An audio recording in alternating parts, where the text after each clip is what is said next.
Okay, Jamie. Okay, I think probably most people here know that I love podcasts. If you don't, I love podcasts. And I love Jamie's podcast. So why did you decide to start a podcast? And has it helped your business in ways that you expected? We started our podcast because we practice law a little bit differently than traditional lawyers practice law. I don't really look like a lawyer.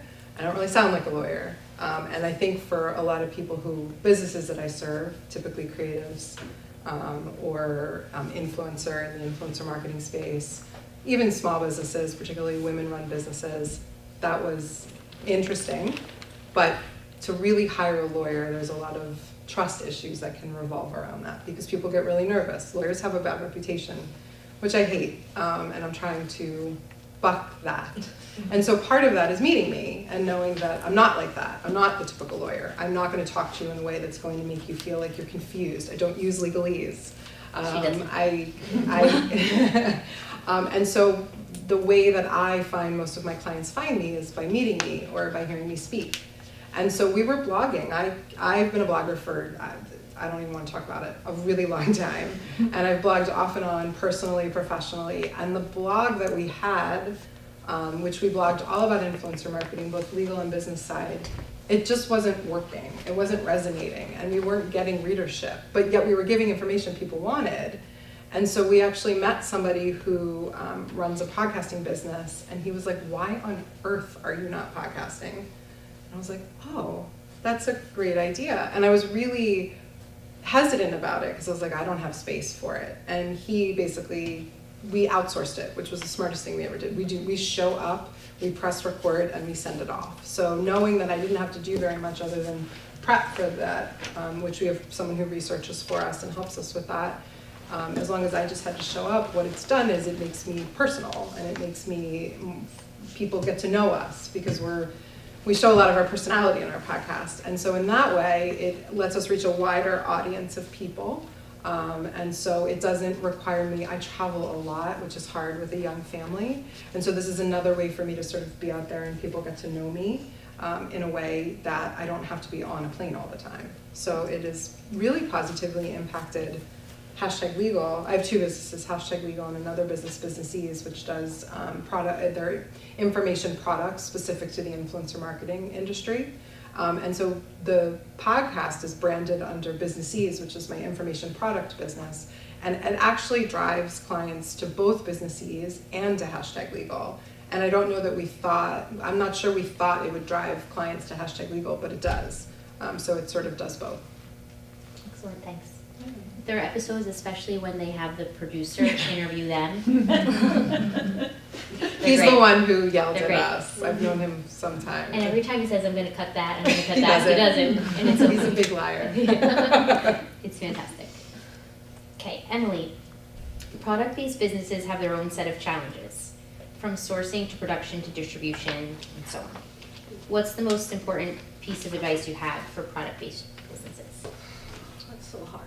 I honestly more think on it's the front end. Front end, I honestly really I mean, the back end. Yeah. I think Frankly.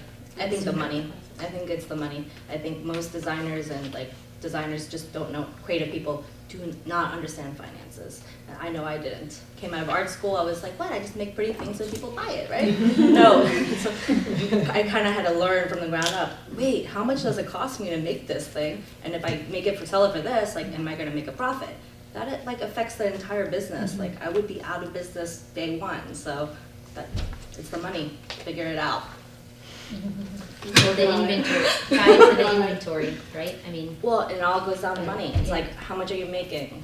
How much are you selling it for? What's your margin? What's the overhead? It's just basic finance. Honestly, it's 75% of business. I think you can almost make anything. Thank you. Christina, as part of your program, Cresthill Academy also provides an all-organic meal plan, including breakfast, lunch, snacks, and drinks. With 5 locations, what does that mean for all of the children that you feed each day? In terms of logistics and... That's a great question.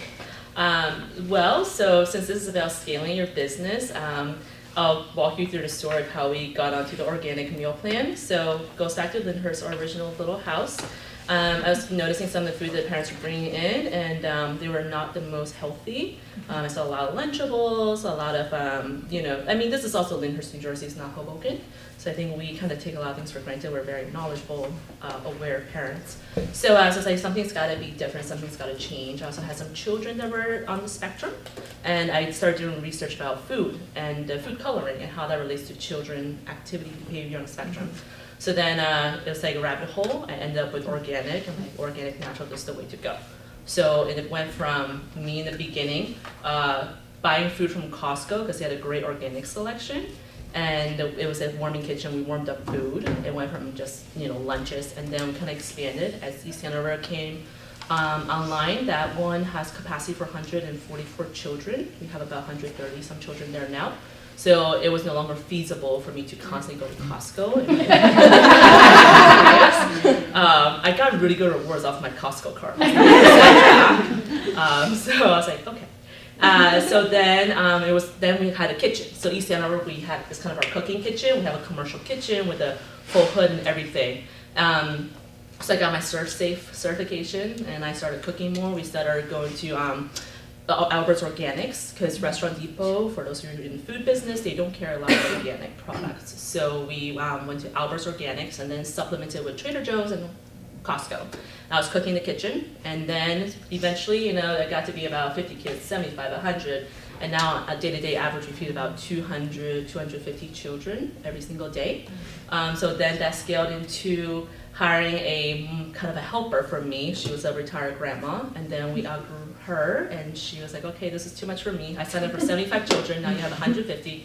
Nope. So then we now we have 2 people in the kitchen. One is a former line cook at several restaurants, and another one who kind of just grew with us. He got his ServSafe, he learned how to handle food, and then we invested in a van. So we have a delivery van with like catering trays and everything to keep the food warm from East Hanover to Hoboken. So they deliver to all the They do. locations? So yeah, so at the time, like, you need to get the van on the road by 11 o'clock or those kids are not gonna eat. And that accounts for traffic going to Hoboken.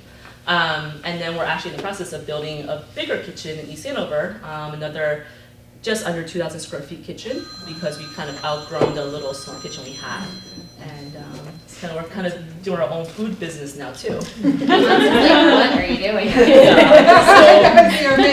Yeah, it's one step at a time. So I started in the kitchen, and then you kind of learn the, you know, you lay the groundwork, and then you kind of transfer to someone else, and just keep growing as your needs grow. Excellent, impressive, very impressive. Okay, Clemence. I see your bread all over town, mainly in the cheese shop, which I'm grateful for because I live right by there. Was it always your plan to sell wholesale as well around town, and how did it come about?